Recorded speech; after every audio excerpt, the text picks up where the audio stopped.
All right, let's dive into this incredible, kind of sprawling story called The Universe Repairman of Ashley County.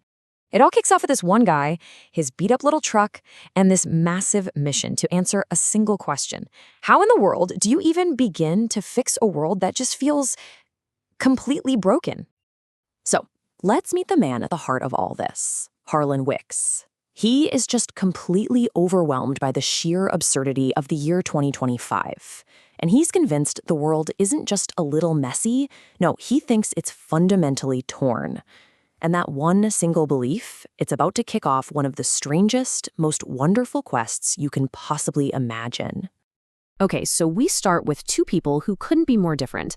Each of them is living in their own personal shattered reality, and they're on a collision course that neither of them could ever see coming. So on one side, you've got Harlan. For him, the universe is torn apart by what he sees as just cosmic-level nonsense. And then you have June. Her universe was ripped into in a single moment by a sudden, incredibly personal tragedy. So you see the difference? One thinks the whole world needs a massive repair job. The other is just trying to figure out how to survive her own personal wreckage. So what on earth brings these two together? Well, it's a single destination.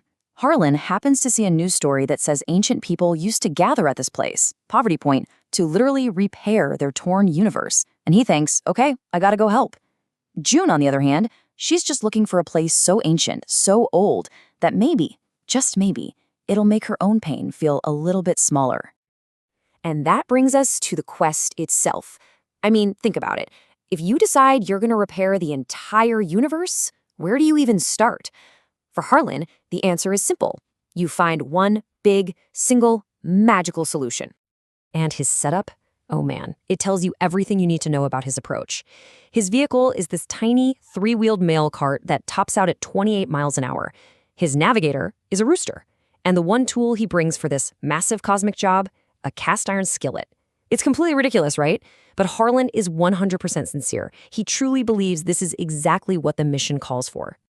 Along the way, he bumps into this local philosopher-type guy named Uncle Ernest, who drops this little piece of folksy wisdom. It sounds so simple, but this idea, using the right tool for the job, that turns out to be the central clue to the entire story.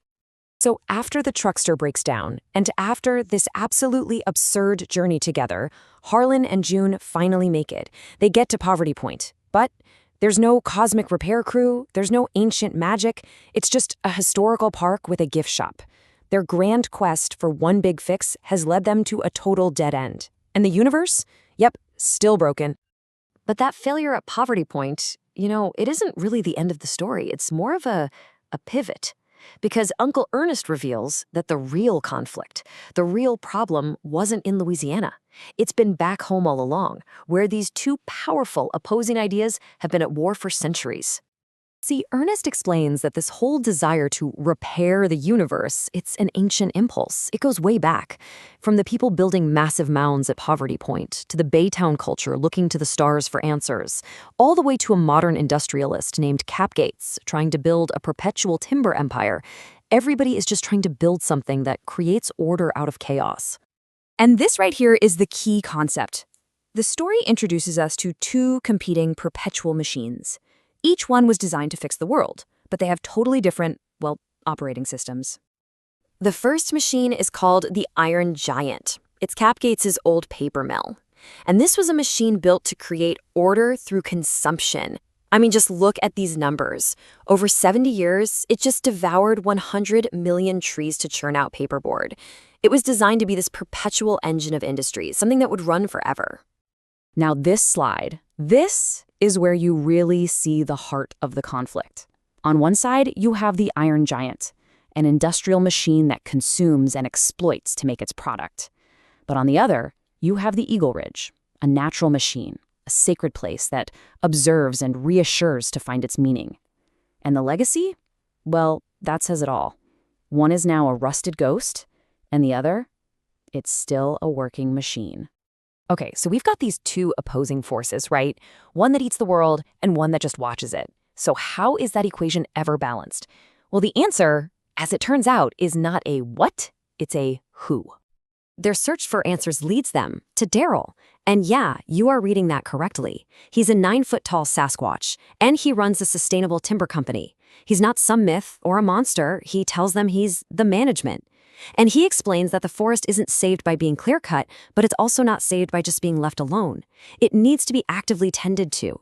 He's the balancing agent. And this quote right here is the absolute core message of the entire story.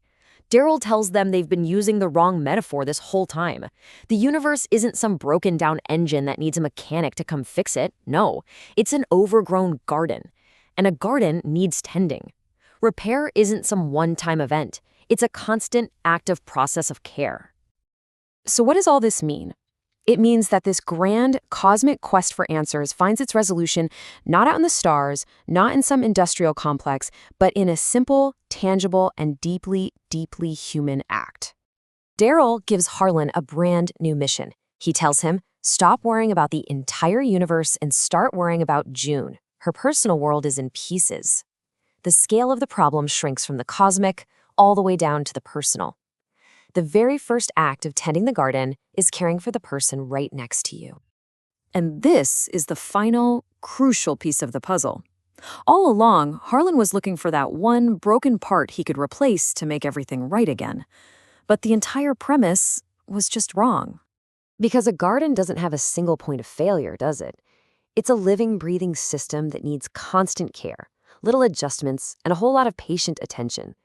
It doesn't need a mechanic with a giant wrench. It needs a gardener with a watering can. And this is where the skillet, Harlan's grand tool for cosmic intervention, finally finds its true purpose. It's not a magic wand. It's a tool for connection, for nourishment, for one small, simple act of restoration.